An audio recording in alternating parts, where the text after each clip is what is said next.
Bonjour et bienvenue dans ce nouvel épisode de Cap vers l'entourage, une balado-diffusion qui met la lumière sur les proches de personnes vivant avec un trouble de santé mentale. Bonne écoute! Salut Marinta, je suis ravie de Ah, t'accueillir dans ce nouvel épisode de Cap vers l'entourage. Aujourd'hui, on va discuter de la réalité des parents d'un enfant vivant avec un trouble de santé mentale, tout particulièrement quand l'enfant est rendu adulte. Pour parler de ce sujet, je suis très heureuse d'accueillir Marie-Nita Simard, qui est intervenante à La Lanterne, une association du réseau Avant de craquer. Donc, avant de commencer notre discussion, Marie-Nita, je te laisserai te présenter davantage à nos auditeurs. merci Émilie. Oui, je suis intervenante à la Lanterne. Je suis responsable du volet jeunesse et de la communication. La Lanterne, c'est un organisme communautaire qui a pour mission de regrouper les familles et les amis d'une personne qui présente des manifestations cliniques reliées à un trouble majeur de santé mentale, comme la schizophrénie, le trouble bipolaire, la dépression majeure, le trouble de la personnalité limite ou le trouble obsessionnel compulsif. On veut vraiment leur offrir une gamme de services de soutien pour qu'ils puissent actualiser leur plein potentiel. Merci beaucoup. Donc, pour entamer notre discussion sur le sujet du jour, j'ai une question qui est assez large pour toi. Quel est l'état global de la réalité des parents ayant un enfant qui a un trouble de santé mentale? Bonne question. C'est sûr que les parents qui bénéficient des services de la lanterne et ont un enfant atteint de 18 ans et plus, qui souffre d'un trouble de santé mentale, comme on le dit. Les parents sont souvent bouleversés à l'annonce du diagnostic de santé mentale de leur enfant. Souvent, ils se sentent impuissants et totalement démunis. On m'a souvent partagé que on a l'impression de ne plus reconnaître son enfant avec les comportements de la maladie mentale. Certains parents doivent faire le deuil de l'avenir parfait qu'ils avaient prévu pour leur enfant et se réajuster et aller chercher de l'aide. Mhm. Donc, pour faire suite là, un peu dans le même axe, c'est quoi les principaux enjeux pour les parents qui ont un enfant qui a un trouble de santé mentale?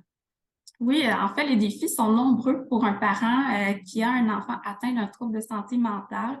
Avant tout, j'aimerais spécifier que les enjeux et leurs intensités varient selon le diagnostic de la personne et selon les familles également.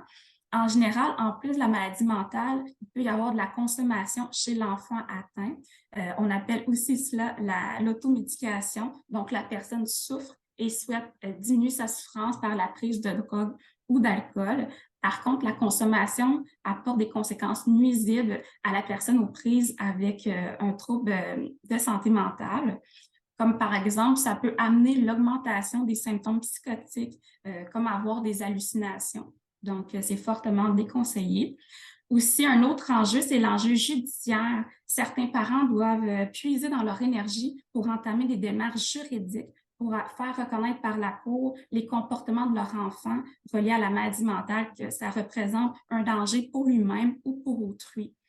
Par cette démarche-là, le parent souhaite faire reconnaître que son enfant a besoin d'être pris en charge par un établissement hospitalier et la mise en place d'aide médicale et d'aide psychosociale par le fait même, en sachant que l'enfant atteint et pris en charge, ça peut offrir un certain répit aux parents.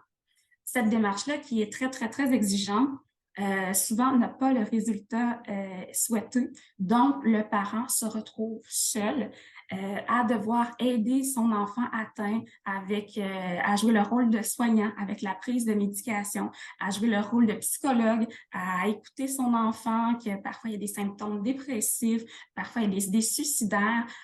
Donc, c'est vraiment pas évident pour ces parents-là de jouer tous ces rôles-là en même temps, 24 heures sur 24, 7 jours sur 7.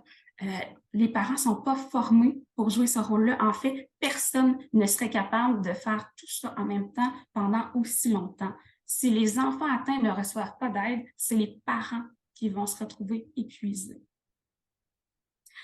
D'autres enjeux aussi pour les parents avec un enfant atteint, certains doivent avoir recours aux interventions policières.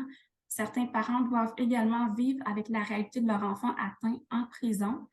Aussi, un autre enjeu majeur au niveau du couple, c'est quand les deux parents n'ont pas la même perception de la maladie mentale sur leur enfant atteint, ça peut créer des tensions dans le couple et les éloigner les uns des autres. Donc, C'était quelques enjeux là, des parents avec un enfant atteint. C'est ça, on voit, il y a vraiment beaucoup d'enjeux. Puis pour rentrer un peu plus dans le concret, peut-être dans les trucs que tu peux donner à nos auditeurs, te parler du fait que les parents, ils en prennent vraiment beaucoup, souvent, sur leurs épaules, qu'ils veuillent ou non, parfois. Mais il y a beaucoup de choses, je suppose, qui ont pas nécessairement de puissance sur certaines choses qui arrivent à leurs enfants. Donc, comment faire pour accepter l'impuissance qu'ils ont sur la situation? Oui, c'est une très bonne question, puis c'est une question qu'on se fait souvent poser par les parents, hein, comment accepter son sentiment d'impuissance. Ce qu'il faut savoir, c'est être impuissant devant son enfant en souffrance, c'est extrêmement difficile pour le parent.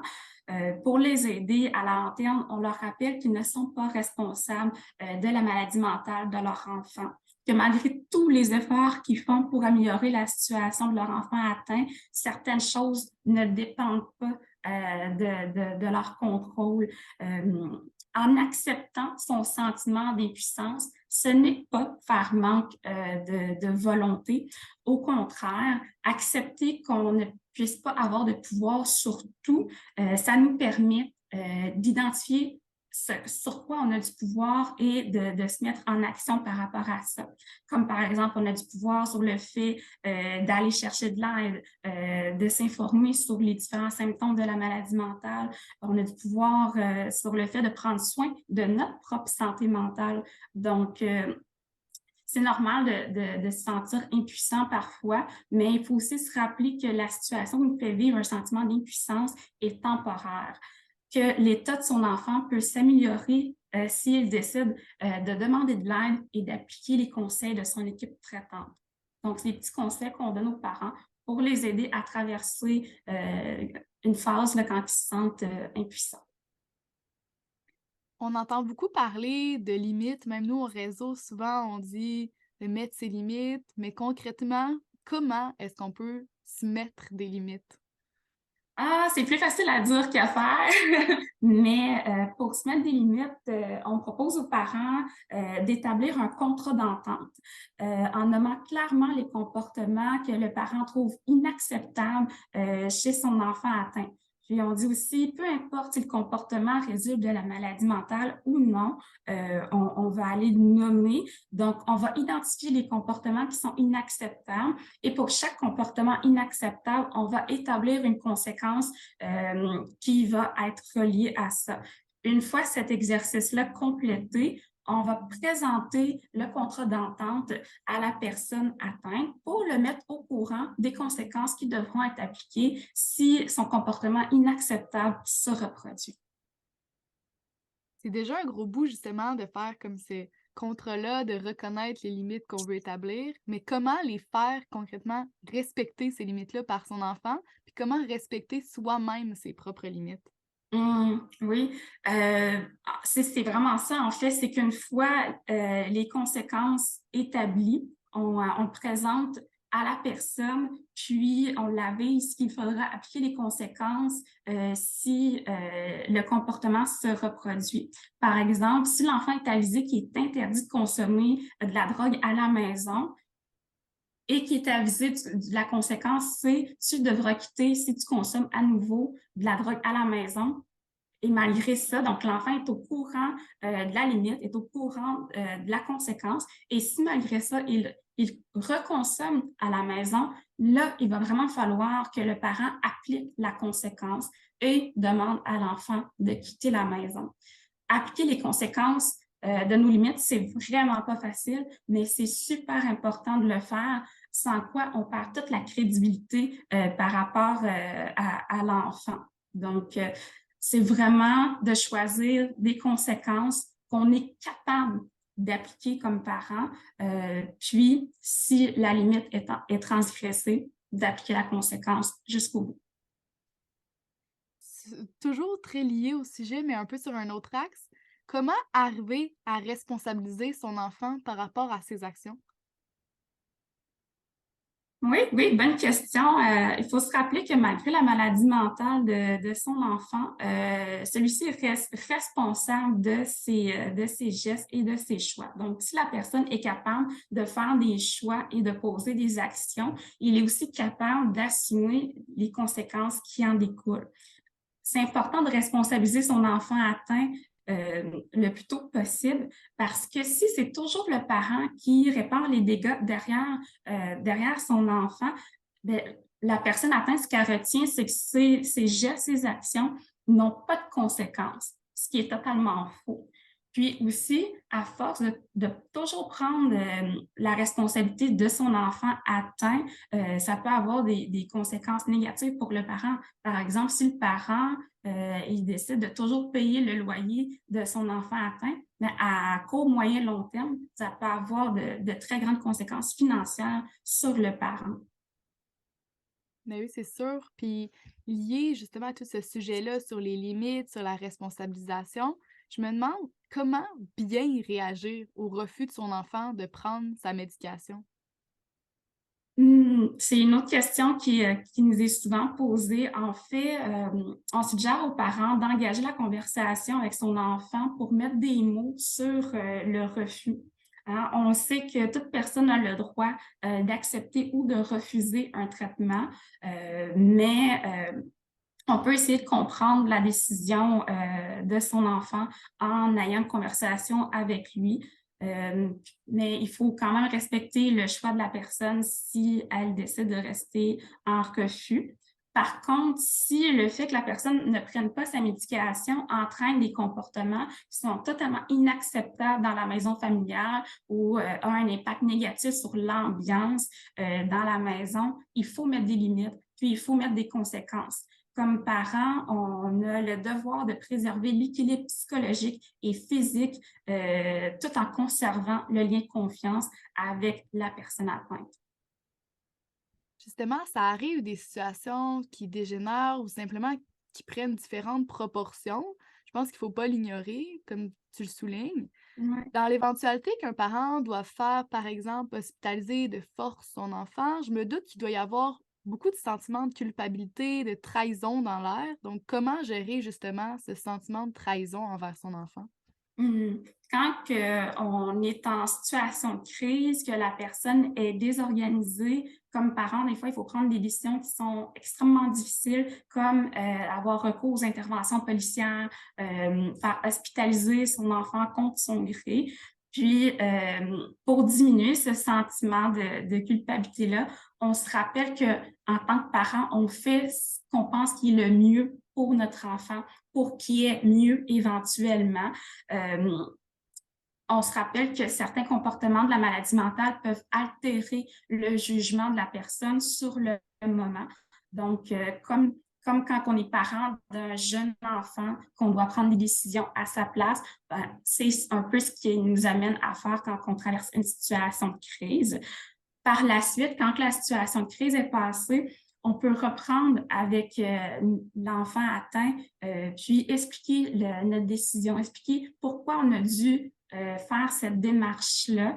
Puis, on peut écouter, puis mettre des mots sur son sentiment de trahison, justement. On l'encourage beaucoup à verbaliser sa colère, puis que c'est normal qu'il se soit senti trahi, mais que d'un autre côté, on n'avait pas le choix de prendre cette décision-là pour son bien-être. J'ai une dernière question pour toi. Est-ce qu'il Oui, y a des différences si l'enfant vit à la maison familiale par rapport à si l'enfant il vit plus chez ses parents? oui, oui, je remarque qu'il y a beaucoup de différences par rapport à si l'enfant vit à la maison. Donc, veut pas, le parent est 24 heures sur 24, 7 jours sur 7 dans cette ambiance-là. Et donc, le parent a moins de temps pour lui, moins de temps pour prendre soin de lui, moins de temps pour prendre soin de sa propre santé mentale. Donc, il y a plus de risques d'être épuisé, donc de souffrir d'épuisement. On remarque aussi que le réseau social est plus restreint quand la personne atteinte est à la maison familiale, voire même parfois, il va y avoir un retrait social de la part des parents.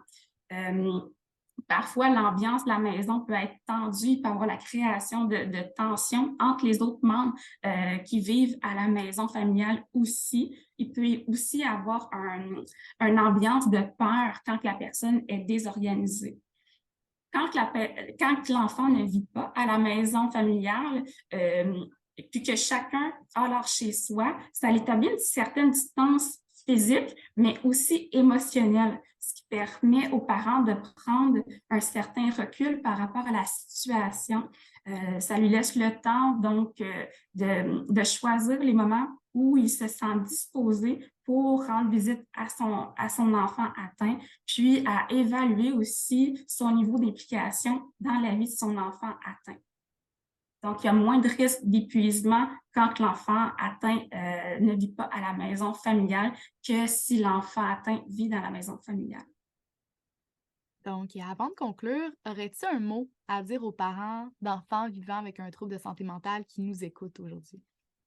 J'encourage tous les parents qui vivent avec un enfant atteint d'un trouble de santé mentale à ne pas rester seuls avec leur réalité. J'aimerais leur dire qu'ils ne sont pas seuls là-dedans, qu'il y a plein de services, justement, qui sont mis à leur disposition, des services professionnels, des services, à la lanterne, on offre des groupes de soutien pour justement briser ce sentiment-là, d'être seul avec cette réalité-là. Donc, de ne pas hésiter à aller chercher de l'aide. Sur ce beau message, merci beaucoup, Marinita, d'avoir participé à cet Merci. épisode et de nous avoir partagé un peu de ton expertise. Donc, Ça fait plaisir. merci. Au plaisir de discuter à nouveau dans le futur. Merci. Au revoir. Merci d'avoir écouté ce nouvel épisode de Balado Cap vers l'entourage. Pour en savoir plus sur les services offerts par le réseau Avant de craquer, visitez avantdecraquer.com.